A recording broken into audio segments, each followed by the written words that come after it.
now the forgotten video games of 1984. Pat here with the forgotten video games of 1984. Bruce Lee by Datasoft. Play as the legendary martial artist in this computer beat-em-up platformer hybrid. The Three Stooges by Milestar Electronics. Take control of the famous comedy trio as you slap faces and throw cream pies in this single-screen action game. Nyuk, nyuk, nyuk. Sea Stalker by Infocom. This computer text adventure has you unraveling a mystery in an underwater research lab. And Tower of Druaga by Namco. This maze action RPG features Gilgamesh battling 60 levels of difficulty on his way to defeating the evil Druaga. Those were the forgotten video games of 1984. Just because you don't remember them doesn't mean they weren't fun. Space Ace. Remember last year, Dragon's Lair? Let's do that again, but in the future. Space Ace was the second Laserdisc game to be done by Don Bluth and his animation studio. So after we had Dragon's Lair the year before, Space Ace came out and I was super hyped to play this game. Oh, hell yeah. But you know, it was kind of a letdown though. I just didn't like the theme of it as much. I don't know, the atmosphere was just a little different. It just wasn't as fun, and I don't think it quite had the humor that Dragon's Lair did either. Same sort of issues from Dragon's Lair. You know, if you were good at looking at blinky things and following along on the screen, you do well. Dragon's Lair was a little monotonous. It added a new feature in that you could, at times in the game, change from older Ace to younger Ace, also known as Dexter. In Space Ace, you keep getting turned into a kid by the Infanto Ray. It's clever. Think about it, Infanto. It's like infant with an O. And I always wondered why, you know, when Dexter turned into Space Ace and became this hulking awesome dude, then he re-transformed back into Dexter, he had to be pissed off. I mean, yeah. Why would you want to go back to this little weakling guy when you could be Space Ace? Dude, that's our target audience you're talking about there. I feel like Space Ace's difficulty increased considerably over Dragon's Lair. I can, and obviously it's just memorization, but I can work my way through most of Dragon's Lair no problem. Even if I know what I'm doing in Space Ace, I feel like the timing windows are much shorter. Sure. To be quite honest, the thing I want to talk about is the weirdest name ever in a video game. Borf. The evil villain is Borf. Commander Borf? It sounds like someone from New Jersey saying, "Oh, I got a Borf. I got a Borf." That's a bad impression. I'm sorry, Pat. You know, you go from a big muscle-bound guy to a little dweeby kid, basically, back and forth, which makes it entertaining, all the while trying to save hot Kimberly. Laserdiscs, like any other mechanical media, they end up deteriorating and they get laser rot. Right. And just like tapes would break down, you know, on the tape-based games. So it was a magical time in the arcades where they actually had so many mechanical moving parts going on in a machine itself to create something that looked unlike anything else there.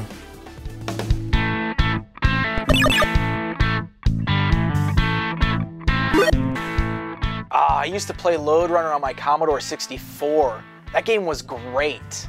The game's actually fairly complex. The method of attacking or staying alive is very weird in Lode Runner. The levels are all made up of bricks and ladders and, you know, wires that you can cross. And you have a little gun, and you can use that gun to zap a hole either into the left or to the right of you. You would dig holes and then just allow pursuers to fall into, and you could just walk over their heads, no big deal.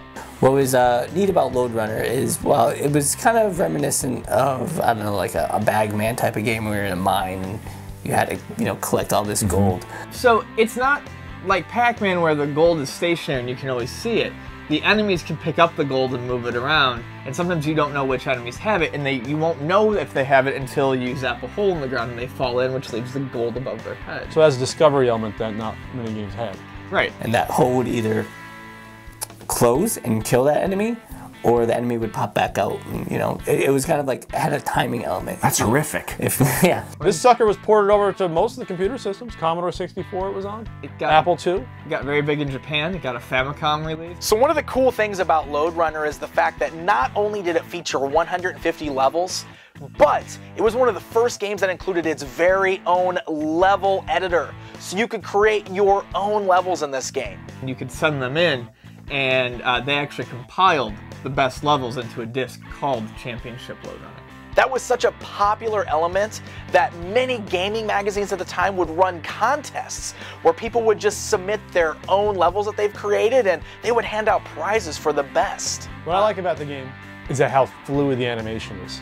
That's what I always like. And how fluidly you can go from running around down a ladder to like on the rope, you know, hand walking, like it's all very smooth. That's what I liked about the game.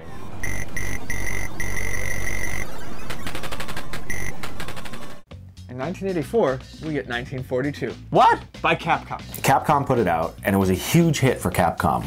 Capcom has arrived. Right. This is one of their first forays in the arcade scene where they actually had a hit and became recognized. Yeah. It's the first entry in a long-running Capcom series, and it's a top-down shooter where you control a little warplane, and you can do loop-de-loops, and you can fire, and basically all your goal, the only goal is to go from aircraft carrier to aircraft carrier and shoot down all the waves of enemies. It gets progressively more and more difficult. 1942 is based on World War II, and the point of the game was to fly to Tokyo and take out the entire Japanese air fleet. I think you're forgetting something very important. You're destroying the Japanese in that game. You're American. So what type of World II guilt does Capcom have as they're designing a game where they're just getting destroyed? Best soundtrack ever in a game. Beep, beep, beep, beep, beep, beep, beep, beep.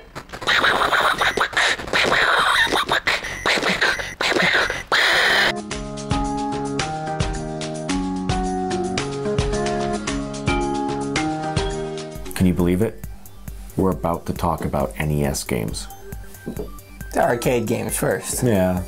But they're the games that were on the NES. The Versus Systems arcades by Nintendo, introduced in 1984, a year before the NES was introduced in the North American market. It was Nintendo's way of bringing Nintendo games to the market before they had an opportunity to play it at home. They had about 30 games released, including a lot of the original black box games. The Nintendo Versus system was more or less up-converted games from the home console into the arcade. Hey, we got these games over here, maybe you'll play, maybe you'll like these games, maybe a year from now you'll see these games on something else we have planned. Like a drug pusher at an elementary school. Kind of, but you still paid for the first hit in quarters. There were some things that were a little bit different. For example, Super Mario Brothers in the arcade was a lot harder than it was at home.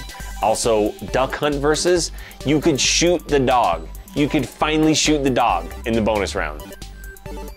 Best day in video game history.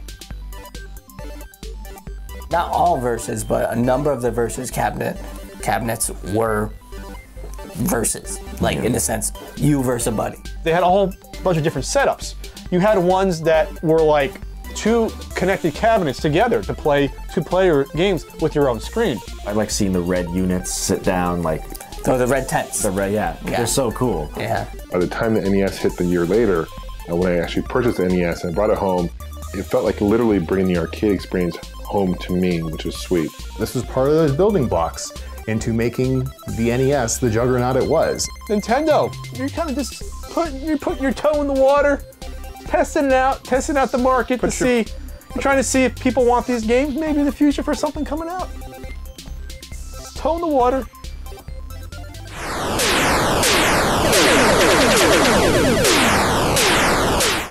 Oh my God, Elite is incredible. It was one of the first home computer games that used 3D wireframe graphics with line removal, so it didn't look like you could see through the whole thing. It is really the first open world game. It is a space game where you can be a bounty hunter, you can do like escort missions, but mainly you're trading. It's a space trading game. It's kind of an open-ended space game where you are buying items and selling them at a higher price. You're going from planet to planet, you're flying around with cargo, and you're trying to make money to upgrade your ship upgrades, upgrade your parts, your lasers, your hyperdrive, things like that. It's pretty technologically advanced on how they generated levels with these wireframes on an 8-bit computer system. There was, the way it was programmed was, procedurally, it would like randomly create like planets in 8 different galaxies. Each game had 8 galaxies, and each galaxy had something like, it was like 256 planets in each galaxy. The worlds were procedurally generated using a fixed algorithm, so they had to go through and make sure, for one thing, that there were no profane words for their planets. So after looking through, they had to remove a galaxy because one of the planets was named Arse. And so it would randomly like create the planets and like the conditions for the planet, like how much different cargo was worth coming and going from these planets.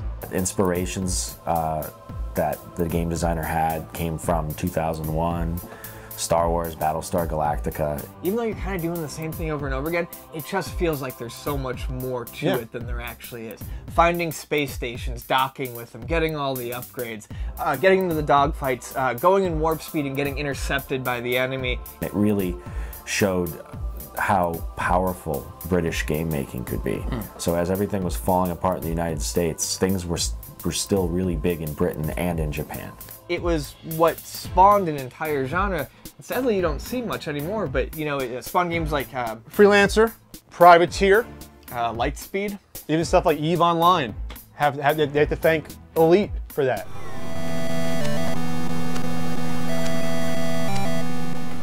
So Karate Champ is the video game that allowed Dukes and Jackson to first meet each other in the fantastic movie Bloodsport. Karate Champ was released by Data East, and it really couldn't come out at a better time. I mean, karate in America was kind of on a rise. Karate Kid came out the same year. So, you know, it almost like was like a natural thing to make karate games at this time. Yeah, or at least port them over here, because people were all about karate. And it has an incredibly unique control scheme. It uses 2 joysticks, and depending on how you position those joysticks, you will pull off an array of different moves. I believe it's 20 plus. There's 20 plus moves in Karate Champ. I'll be damned if I can do more than 4 of them. What is this even? I don't get it. You choking somebody? That would make sense if you're choking them. You know, you'd have to put a combination of joystick moves, you know, up on one joystick, down on one joystick, and that would always do like a backflip. Forward would do something like, I don't know, like some kind of kick or something. It was almost like physically emulating karate. Yeah, if you could do everything with your hands. Yeah, right.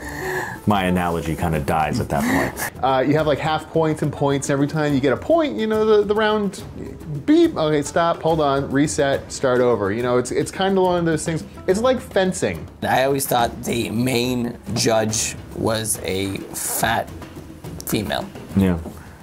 It could be. It could be a guy too, though. I really don't know. Very unhappy, too. Why is the judge so unhappy? Like, no matter what's going on in that game, no matter what you're doing, the whole time he's got this massive frown, this whole face. I remember with my buddies after playing a big tournament of Street Fighter 2 at my house, we popped in Karate Champ and said like, well, let's take a break from Street Fighter 2 and do Karate Champ, which is a far more disappointing experience, but it was still competitive, so we still got into it, and it was great. Competition, one-on-one. Aren't you a little young for Kumite? Aren't you a little old for a video game?